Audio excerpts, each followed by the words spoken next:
Chucky got the sauce, bitch.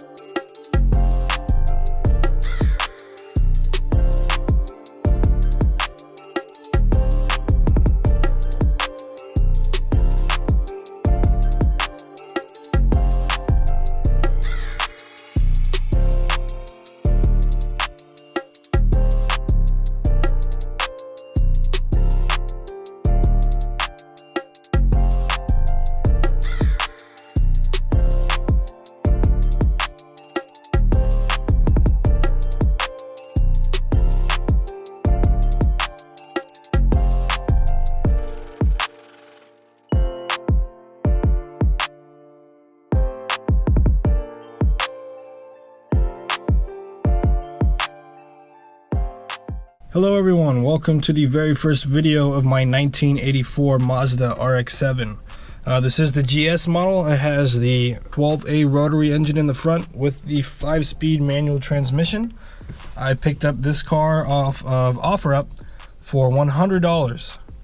Now it does not run and drive yet, but it was last parked in 2015 where it was running. I have service documents from Jiffy Lube to the last day that it was running, and it showed me the miles, and they matched up with here, and as well as the next recommended service time. So everything checks out. I've also checked up in the engine bay.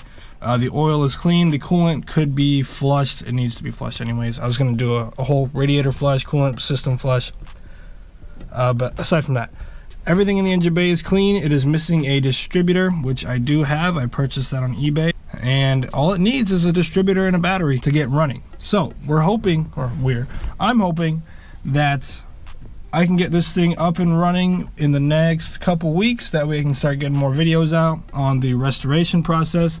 Because this thing is missing, as you can see, it's missing some door cards. The interior is missing the headliner, as well as pretty much everything in the trunk, besides the spare tire. That's blown out, by the way.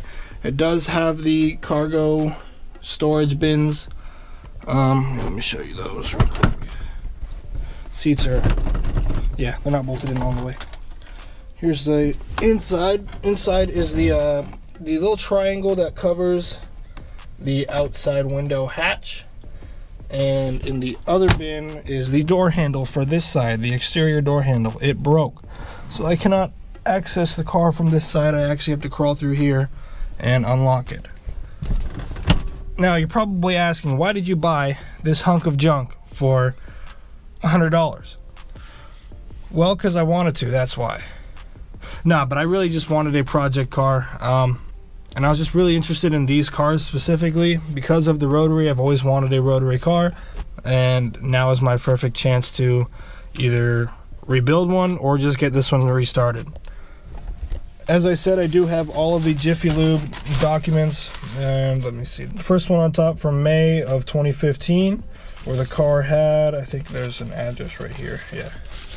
The car had 157,655 miles, and that was the last time a documented oil change was done. A lot of stuff was done to this car before it last sat in 2015. Where it still has been sitting in now my driveway, but I'm excited to start working on this thing. It does need a lot of work, which is fine. I'm up for it, and I'm also going to be learning about rotaries along the way. Let me show you the engine bay. All right, so here's the engine bay. It's going to be a little windy out. Sorry, it's very windy out actually, and my voice is going to be echoing off of the hood. Anyways, it's probably got the factory alternator. There's no air filter in here. Probably factory radiator, which is fine. Distributor is not here. I have one. The last time that oil was changed, that's the oil filter. And when you look at the dipstick, the oil is pretty clean, which is promising. There's no oil leaks. It's at a good level. I have inspected the spark plugs and they seem to be okay. I'm gonna replace them regardless. Here is the brake master cylinder. It's a little dirty in there, but that's all right. Clutch master cylinder, I believe it was a little dirty as well. Nah, it's alright. Here's your gearbox and just all the miscellaneous stuff. Yeah, these are the distributor cables, or not cables, looks like vacuum. But here's a little Mazda 12A. It's a little dirty. But there she is. Ugh. Yeah, really dirty. The pop-up headlights do work. I have them closed right now just because I don't want the sun damaging the bulbs. They do have the big old H series bulbs, the sealed housing ones. Shocks are pretty much, shocks and shock absorbers and the struts are pretty much done. They need new ones, which is fine. The radiator, it's got liquid in it, which means it's not leaking, but I think it's just water. Yeah, it's just water. I'll show you guys the rear hatch. Wow, it is very windy out here. Hopefully you guys can hear me. Oh.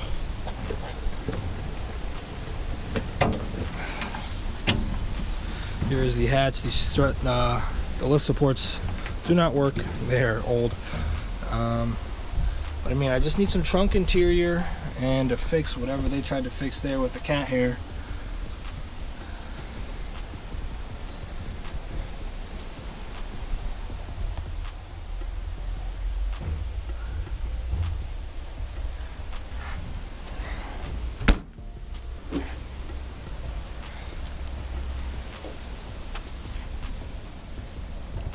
Overall, the car really isn't in that bad of shape. Of course, there's going to be rust. The car is originally from Utah, where it snows a lot, and it was daily driven. I've looked underneath, and the floorboards are fine. They've actually been undercoated, which is a plus.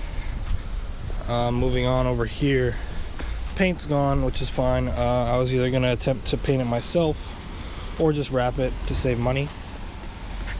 It does have the sunroof, which is nice. No little fabric envelope for it in the back or anything, which is to be expected.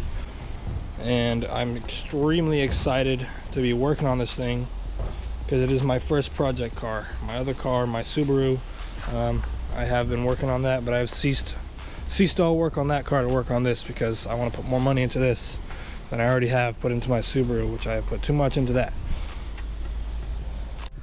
Anyways, I think that's going to be a wrap for the first video of my RX-7.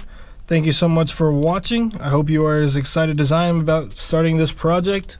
I think the next task at hand that I'm going to start is going to be replacing the fuel pump, the fuel filter, and draining the tank of all of the old fuel because it has been sitting for a while and I don't want that.